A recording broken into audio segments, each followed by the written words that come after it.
untuk kami membuat kerjasama dengan TNI.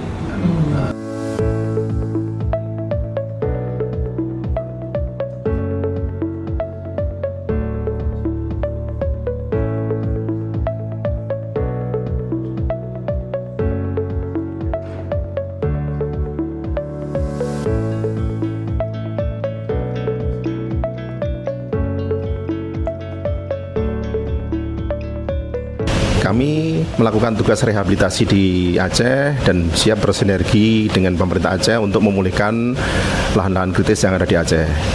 Dan kami juga menyediakan bibit-bibit gratis yang bisa diakses oleh masyarakat Aceh untuk menanami lahan-lahan kosong dengan tanaman yang bermanfaat untuk kehidupan dan keekonomi masyarakat.